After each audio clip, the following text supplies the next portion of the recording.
Carta de Santiago, capítulo 1, versículo 5. Si usted recuerda, en ese pasaje concluíamos la reflexión pasada.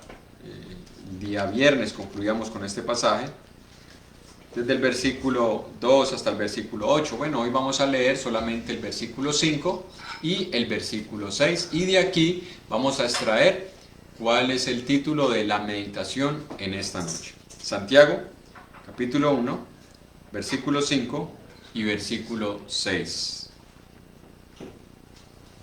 Santiago 1, 5 y versículo 6.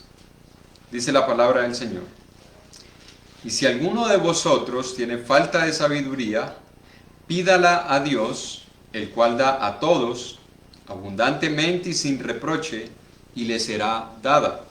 Pero pida con fe, no dudando nada, porque el que duda es semejante a la onda del mar, que es arrastrada por el viento y echada de una parte a otra. Escuche lo que dice la palabra del Señor en el versículo 6. Pero pida con fe, no dudando nada. Hoy vamos a estar meditando sobre eso, hermanos, lo que es pedir con fe sin dudar. ¿Por qué esto, hermanos? Porque yo creo que todos nosotros nos hemos visto luchando alguna vez en nuestra vida contra la duda. Yo creo que todos nosotros hemos pasado por esa experiencia, y se lo pregunto a usted, hermano, pregúnteselo usted mismo allá. ¿Usted ha luchado alguna vez contra la duda? ¿Está luchando ahora contra la duda? Y si no es así, algún día, hermanos, estará luchando contra la duda. ¿Por qué? Porque es que nosotros somos seres humanos, que no somos perfectos, que no lo sabemos todo, que somos frágiles, y hay muchas cosas que afectan nuestra vida, incluyendo, hermanos, nuestras convicciones. Porque en ocasiones nosotros tomamos decisiones en la vida y comenzamos a batallar contra esas decisiones en la vida. En ocasiones tomamos decisiones de trasladar a nuestros hijos de un colegio a otro o inscribirlos en cierto colegio, y comienzan las dudas en nuestros corazones. ¿Será que ese colegio es el que le conviene a mis hijos? ¿Será que ese colegio sí cumple con las expectativas que yo tengo? ¿Será que en ese colegio mis hijos no se van a ver afectados en sus convicciones espirituales? ¿O no van a ver de pronto comportamientos que vayan a afectar lo que nosotros les hemos enseñado? ¿O será que en ese colegio sí aprenden? Porque hoy en día también en la educación nosotros sabemos que es difícil que se pueda prestar como nosotros creemos que se debe prestar. Así que debemos preguntarnos, hermanos, muchas veces, ¿será que tomé una buena decisión al haber hecho eso? A veces también tomamos decisiones, hermanos, acerca de, bueno, ese trabajo al cual estoy aspirando, ¿será que ese trabajo sí me conviene? ¿Será que mediante ese trabajo sí podré suplir las necesidades de mi familia? ¿Será que ese trabajo sí me va a dar el tiempo que yo necesito para también poder seguirme edificando, seguirme congregando, poder llegar a suplir todo lo que mi familia necesita? ¿Cuántas veces nosotros, hermanos, nos vemos luchando contra esas decisiones que tomamos? Y escuche esta: ¿será que la pareja con la cual he formado una relación de matrimonio, sería que sí tomé una sabia decisión? ¿Será que esa pareja con la cual yo tomé una decisión delante de Dios, de hacer un pacto delante del Señor, sería la persona que Dios aprobaba para mi matrimonio? Porque a veces, y esto surge muchas veces, hermanos, esas luchas con la duda, surgen especialmente cuando nosotros tenemos conflictos como pareja. Ahí es donde comenzamos a preguntarnos, ¿habré tomado una buena decisión? ¿Será que me adelanté? ¿Será que en otro momento, cuando tenía otra persona allí que también cumplía con las características que la palabra de Dios enseña, es decir, sea un creyente, que sea fiel, que ame su palabra, ¿sería que yo dejé pasar esa oportunidad y ahorita con la persona que estoy me habré equivocado? Bueno, ¿cuántas veces nosotros pasamos por esas situaciones, hermanos? ¿Cuántas veces nosotros nos vemos luchando contra la duda, contra la incertidumbre? Bueno, nosotros necesitamos ser conscientes, hermanos, de que estamos en un mundo donde hay muchas cosas que no están bajo nuestro control. Y por el hecho de no estar bajo nuestro control, nos llenamos de incertidumbre y nos llenamos de dudas. Escuche esto, hermanos. ¿Cuántas personas hoy en día que van al médico están luchando si es una buena decisión ir o más bien quedarse en casa? Y cuando se van a hacer un examen médico y tienen que esperar algunos días para el resultado, ¿cuántas personas no están luchando contra la duda en esos momentos de no saber si los resultados serán positivos o no? De si es posible que cuando me regresen los exámenes me digan que tengo una enfermedad crónica, que tengo una enfermedad que puede ser mortal, que tengo una enfermedad que no tiene un tratamiento rápido, que no es económico. Y nos vemos, hermanos, luchando contra esa situación, porque no sabemos qué nos depara más adelante la vida. Bueno, todo eso, hermanos, es lo que nosotros vamos a meditar en esta noche. Y por eso es que Santiago 1.5 dice: pero pida con fe, no dudando nada, porque creo que todos nosotros, antes de tomar esas decisiones, oramos al Señor. ¿Sí o no? Ejemplo, el que se iba a casar, no creo que dijo, bueno, pues me parece que esta persona es un buen cristiano, voy a formar un hogar. No, yo creo que pasamos tiempo en oración.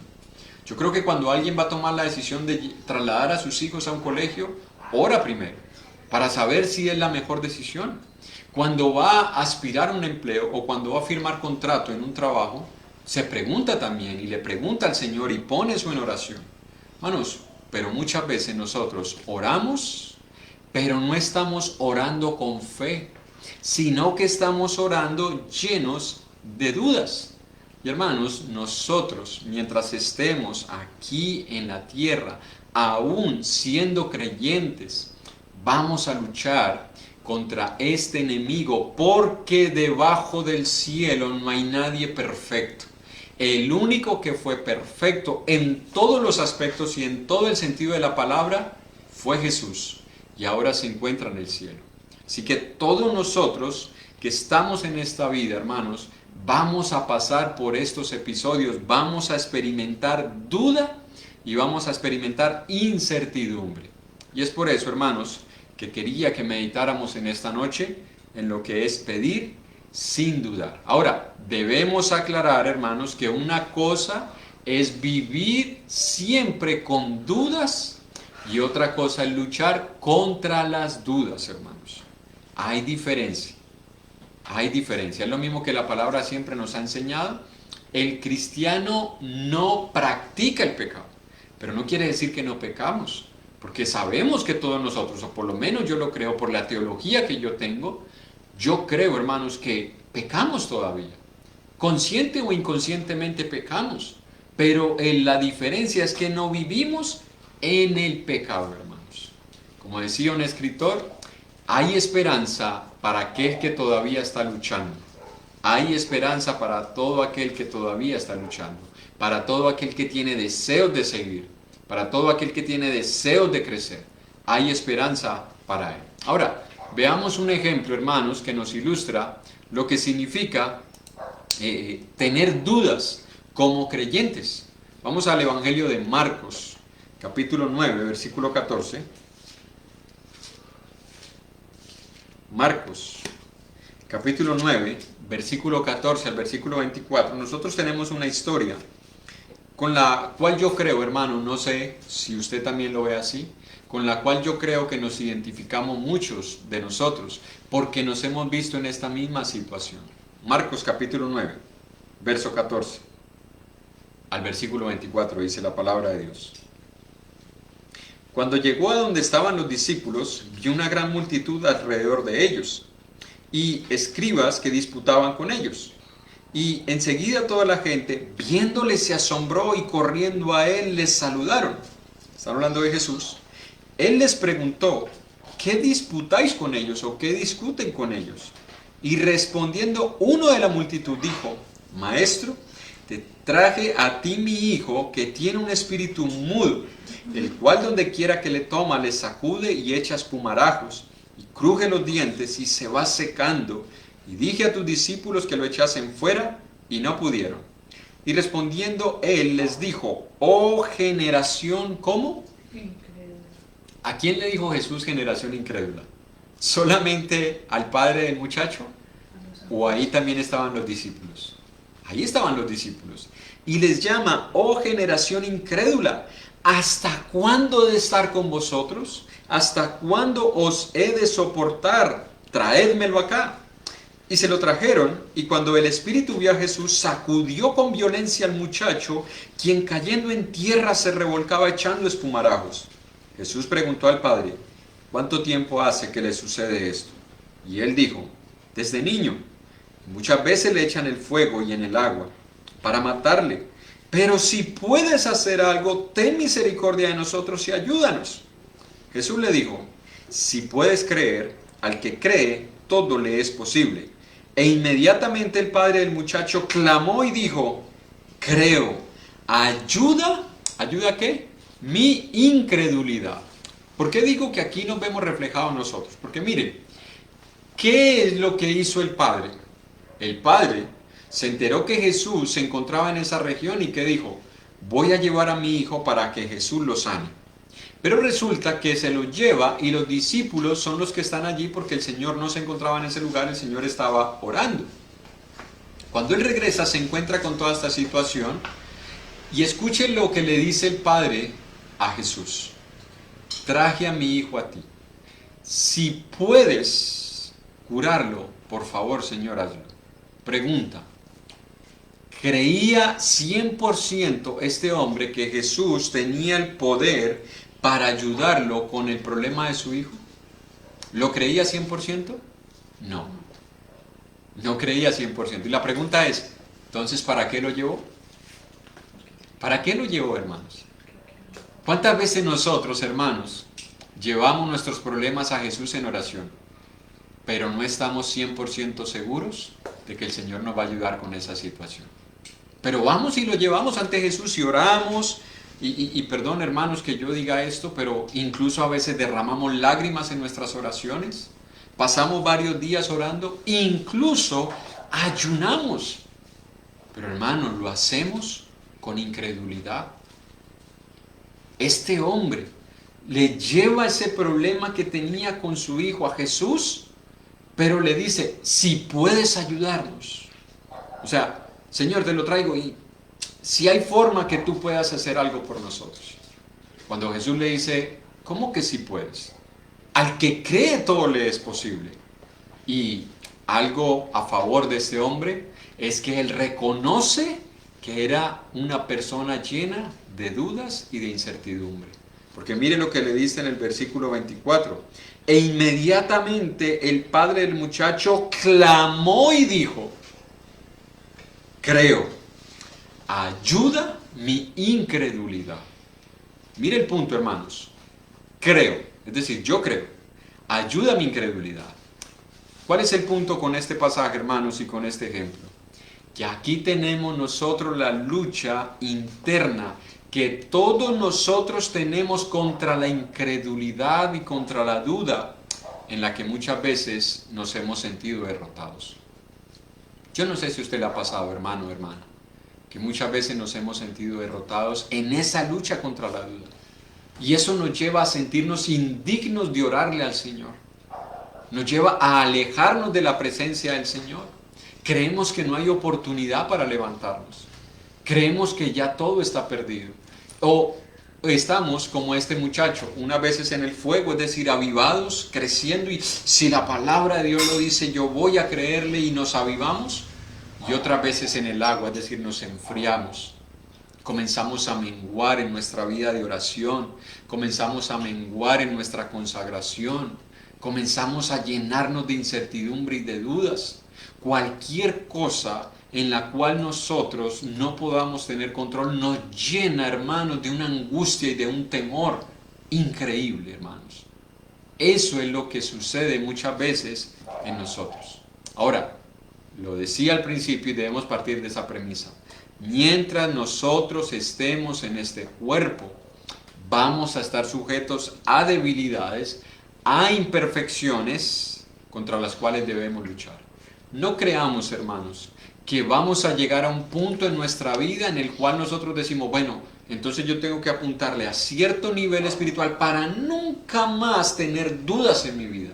Es decir, las dudas que tengo ahora, las incertidumbres que tengo ahora son producto de que no he llegado posiblemente a ese nivel espiritual, a esa estatura espiritual que me permita jamás volver a tener dudas. No, hermano, y espero que usted me entienda cuando utilizo la frase yo. Yo creo, hermanos, que nosotros llegaremos al cielo posiblemente con dudas y con incertidumbres. ¿Por qué lo digo, hermanos? Porque yo sé que hay muchas cosas en las Escrituras que nos cuesta creer, que nos cuesta aceptar. Pero eso no quita, hermano, la certidumbre que nosotros tenemos en la obra redentora de Jesús por nosotros y que nuestra salvación se encuentra, hermanos, en Cristo y no en la seguridad que yo tenga. Puede que al cielo lleguen muchas personas con dudas y puede que al infierno lleguen muchas personas seguras. Escucha, hay personas que se van a ir al infierno seguras de que eran salvas. Y hay otras personas que llegarán al cielo posiblemente dudando de si eran o no eran salvas. Aunque la Biblia no nos quiere o no quiere que nosotros vivamos con ese tipo de dudas. La palabra de Dios se escribió para nosotros, para que nosotros tengamos certeza de nuestra salvación, y eso, la evidencia de eso tenemos Primera de Juan, donde la palabra nos quiere llevar a que tengamos certeza de nuestra salvación. Pero mientras estemos aquí, vamos a tener mucha incertidumbre y muchas dudas acerca de nuestra vida aquí en la tierra y de muchas circunstancias por las cuales nosotros vamos a pasar. ¿Por qué decía, hermanos, que no podemos pretender llegar o esperar llegar a cierto nivel espiritual, a cierta estatura espiritual y decir, cuando yo llegue a ese punto, jamás voy a volver a tener dudas? Miremos este ejemplo, hermanos, en el Evangelio de Mateo, capítulo 11. Mateo, capítulo 11.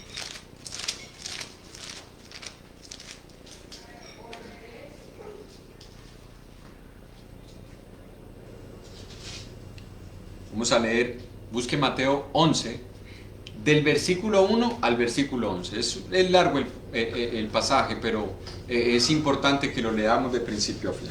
Mateo 11 dice: cuando Jesús terminó de dar instrucciones a sus 12 discípulos, se fue de allí a enseñar y a predicar en las ciudades de ellos. Y al oír Juan en la cárcel los hechos de Cristo, le envió a 2 de sus discípulos para preguntarle: ¿eres tú aquel que había de venir o esperaremos a otro?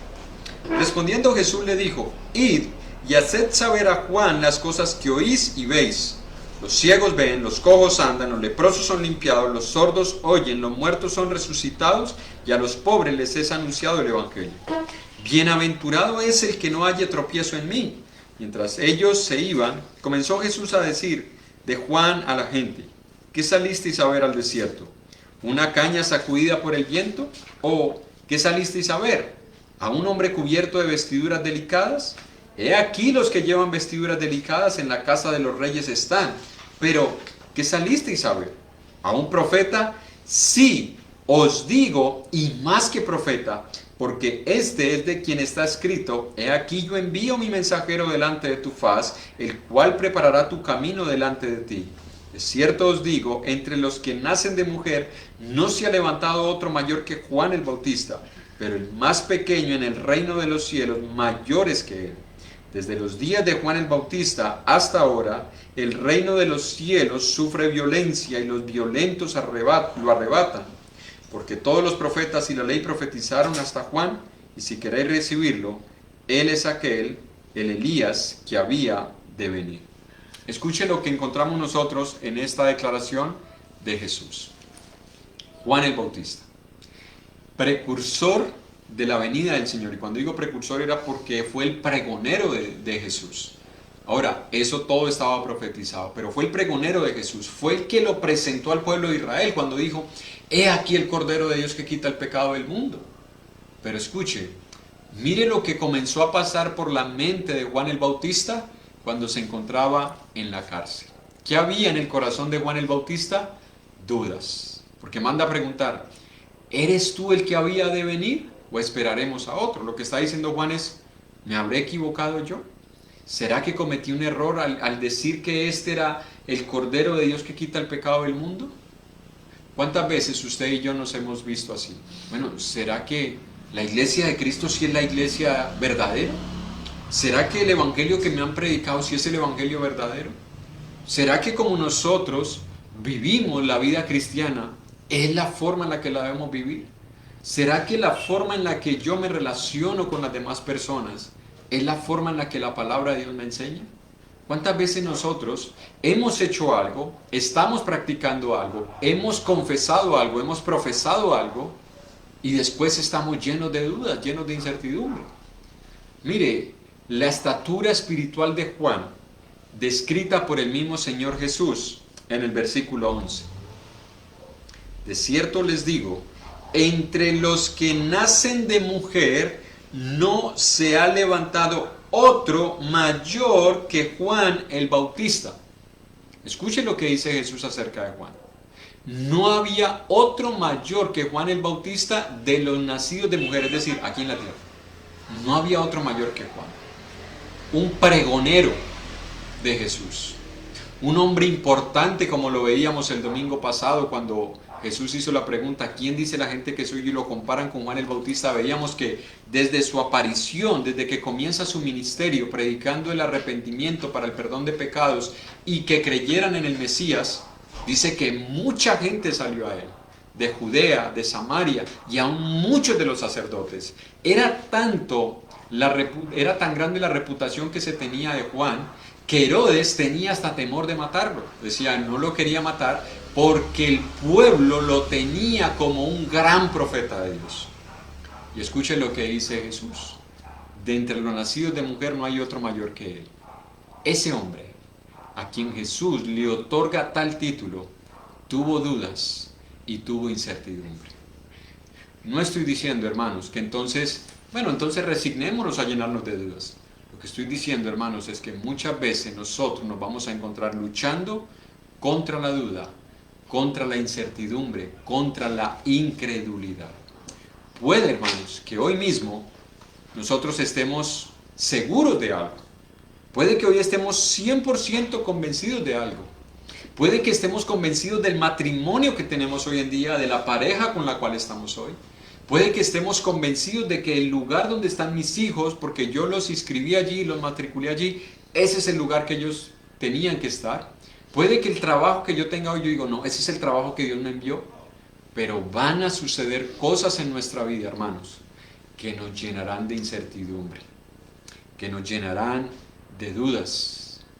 Y eso, hermanos, no es del todo malo. Ay de nosotros si creyéramos absolutamente todo. Ay de nosotros si todo lo que nos dijeran, nosotros lo creyéramos. Debemos ver lo bueno o lo positivo de las dudas. ¿Sabe qué es, hermanos? Que eso nos alienta y nos motiva a nosotros a meditar mejor las cosas antes de tomar las decisiones o antes de aceptar algo que nos dicen o algo que nos enseñan. Y eso también nos lleva a otro punto, hermanos, a que nosotros veamos la vida como la palabra de Dios nos lo describe. Y cuando digo la vida, me refiero a la vida espiritual. Porque mire lo que dice Filipenses 1:6, y yo sé que usted conoce este pasaje, y hemos estado estudiando de esta carta los días miércoles. Les animo para que se unan a las transmisiones del estudio de la carta a los Filipenses el día miércoles a las 7 de la noche con nuestro hermano Juan Carlos. Pero mire lo que dice Filipenses 1:6. Estando persuadido de esto, que el que comenzó en vosotros la buena obra, la perfeccionará. ¿Hasta cuándo, hermanos? ¿Hasta cuándo va a llegar la obra de perfección de nuestra vida espiritual? ¿Hasta cuándo? Hasta el día de Jesucristo, hermanos. Mientras estemos aquí, vamos a tener imperfecciones. Y una de ellas es la duda, la incertidumbre. ¿Cuál es nuestro deber entonces, hermanos? Nuestro deber es contribuir, con ese propósito divino. ¿Cuál es el propósito divino? Que el que comenzó en nosotros la buena obra, la perfeccionará hasta el día de Jesucristo. ¿Cómo contribuimos usted y yo, hermanos, en esto? Aceptando nuestra incapacidad, aceptando nuestra imperfección y rogándole a Dios que nos ayude, como lo hizo el padre de este muchacho allá en el Evangelio de Mateo. ¿Cómo debemos rogarle al Señor? Señor, ayuda mi incredulidad. Conclusión, hermanos.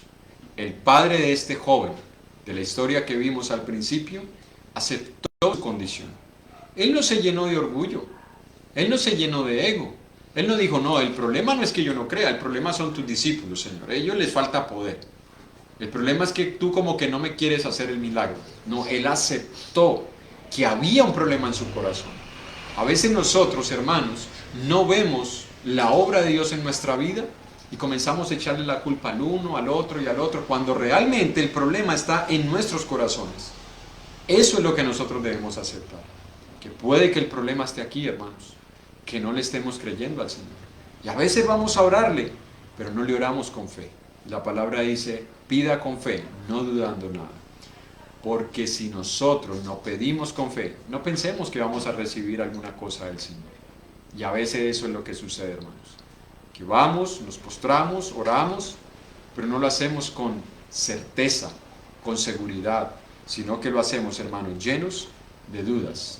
Y es por eso que nos vemos en situaciones difíciles en nuestra vida, de aflicción, y no creemos. No creemos que el Señor tiene una respuesta, no creemos que el Señor tiene una solución. Nos vemos como este padre, Señor, si puedes hacer algo, ayúdanos. Y el Señor nos responde, ¿cómo que sí puedo? Hermanos, ¿qué hay imposible para Dios? A veces nosotros decimos, no hermano, hay cosas que son imposibles. Sí, y nosotros sabemos qué cosas son imposibles, como es imposible que Dios mienta. Eso es imposible. Pero me refiero en el contexto del que estamos hablando, hermanos. ¿Qué cosas son imposibles para Dios? El Señor resucitó un muerto de 4 días, como lo veíamos hace unos días atrás. Lo resucitó, hermanos. Entonces, ¿por qué nosotros dudar del poder de Dios? Ahorita no estoy estimulando a que el Señor va a comenzar a resucitar los que han muerto por el COVID-19. No, ellos tenían que morirse, ¿ya? Porque nadie se muere y Dios no se dio cuenta, hermanos. Dios tiene todo bajo control, ¿ya? El punto mío, hermanos, es cuando vayamos a la presencia del Señor, no vayamos con dudas, hermanos. No vayamos con incredulidad. Porque la palabra dice, no piense pues quien tal haga, que recibirá cosa alguna del Señor. Pida con fe, no dudando nada, hermanos. Y al final de nuestras oraciones, creamos que Dios responderá. Posiblemente, y hago esta aclaración, no como yo quiero, pero sí como Él quiere. ¿Sabe quién nos enseñó a orar así? Jesús. ¿Usted cree que Jesús tenía dudas en su corazón? Absolutamente no. Jesús tenía mucha convicción en la voluntad de Dios. Fue ante la presencia del Señor 3 veces en oración en el huerto de Getsemaní, pero al final de su oración siempre concluía con esta palabra, pero no sea como yo quiero, sino como tú quieres. Hermano y hermana, pidámosle al Señor que nos ayude en nuestra incredulidad, que cuando vayamos a orar, vayamos convencidos de que Él es poderoso para hacer todas las cosas, más allá de nuestro entendimiento, pero que al final se hará su voluntad y no la nuestra.